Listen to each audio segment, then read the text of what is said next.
আসসালামু আলাইকুম, সবাই কেমন আছেন? আর আজকে আমরা কি বাজার করে নিয়ে আসলাম বাজার থেকে ওইগুলা শেয়ার করব আপনাদের সাথে। আজকে শিং মাছ নিয়ে এসেছি, তাজা একদম টাটকা ফ্রেশ। এই যে দেখেন এখন কীভাবে লাফাচ্ছে, একটু লবণ দিয়ে রেখেছিলাম যেন কাটতে একটু সুবিধা হয়। আর বাজার থেকে নিয়ে আসলাম কি কবুতরগুলো দেখতে খুব ভালো লাগছিল, এই জন্য কবুতরগুলো নিয়ে নিলাম। আর আমার মেয়ে তো কবুতরগুলো কাটতেই দিবে না, তখন বুঝিয়ে শুনে কেটেছিলাম। আর এই শিং মাছের কাটা আম্মার হাতে বিঁধেছিল, তো আম্মা একটু গরম সেক দিয়ে নিল।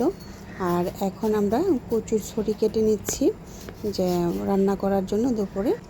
আর কচুরি খেতে আমার খুবই ভালো লাগে। আর এখন তেলাপিয়া মাছগুলো কেটে নিচ্ছি। আমি কাটতে কি হয়? আমার তো আনছি, আমি কাটলে কি হবে? তুমি ওইটা কাটো, তুমি আর একটা কাটো। এটা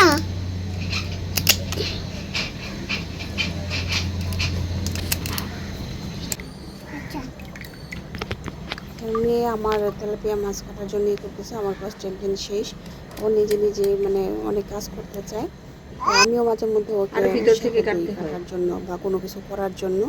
আর আমার কাছে ওইটা ভালো লাগে যে আমার মেয়ে আমাকে সহযোগিতা করে, ভালো লাগে। তো আমি এই ফাঁকে আবার শিং মাছগুলো কেটে নিচ্ছি। আমি বটি দিয়ে কাটার চেয়ে কেচি দিয়ে কাটতে স্বাচ্ছন্দ্য বোধ করছি, এই জন্য কেচি দিয়ে কেটে নিচ্ছি শিং মাছগুলো একে একে। আর এর মধ্যে তেলাপিয়া মাছগুলো ভেজে নিচ্ছি যেন তরকারি বসায় দেওয়া যায়।